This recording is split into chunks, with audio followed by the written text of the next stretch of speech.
A potential quarterback competition between Drew Lock and Daniel Jones. Anthony, first, I just want to apologize. Nobody should have to go through a quarterback one competition between Drew Lock and Daniel Jones. Yeah, no, it's brutal. Like, the status of the New York Giants quarterback room is depressing. That's how I feel when I look at this roster and I look at the situation surrounding the quarterback. I'm like, if you had, I actually had this discussion yesterday with my co-host of Fireside Giants, Alex. We were talking about Kyler Murray and what he has in Arizona, and we were like, if this Giants team, just as it is, was dropped Kyler Murray into the middle of it, they're probably a playoff team. Like, it's not that bad of a roster. They're just so far away from being good because they're so far away from having a good quarterback. And it's really unfortunate that we have to talk about Drew Lock versus Daniel Jones. Ironically enough, that was a topic of conversation going into the 2019 NFL draft, since they came out the same year. Drew Lock or Daniel Jones, who do you prefer? Obviously, Daniel Jones went much higher than Drew Lock, but here we are 6 years later, and they're now, or 5 years later rather, and they're now playing on the same team and competing alongside one another. And so it's going to be an ugly quarterback battle, but it's going to be a very crucial one for the future of the New York Giants.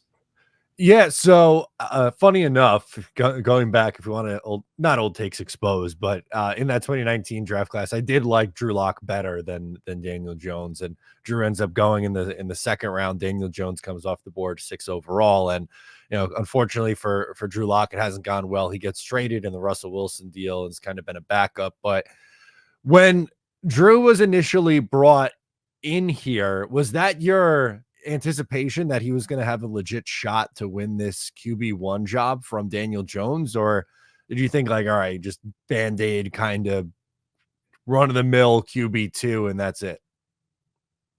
No, I thought when they brought him in, it was a signing where they weren't trying to go after a guy who's a stable backup. It was more someone that has potential starting upside. And I thought that we saw that last year when Drew Lock had to play in a few games for the Seattle Seahawks. In particular, he played against the New York Giants, so they got like an up-close and personal evaluation of how he responded to that adversity being thrown into the middle of the game after Geno Smith got injured. And Drew Lock played quite well in that game until Geno Smith came back. And so I think maybe the New York Giants took notice of that. Maybe Dable said, hey, that kid could sling it. He's fearless.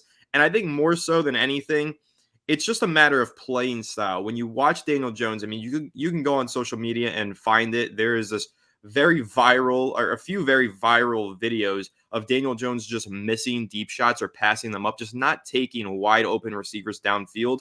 That's not so much a concern with Drew Lock. The concern with Drew Lock is that he's going to force it into areas where there aren't wide open wide receivers, but he'll take it. If there's a receiver downfield, you could expect Drew Lock to sling it.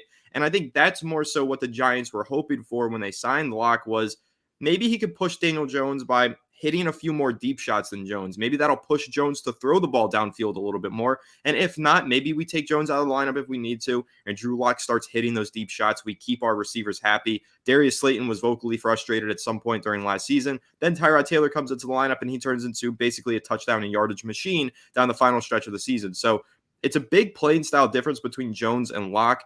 And I think part of the thinking here from the Giants is, if we have to take Jones out of the lineup, we like our ability to be more explosive on offense with Lock. And if Lock is able to push Daniel Jones to start hitting more of those deep shots, then ultimately we're happy and it could be a win-win situation.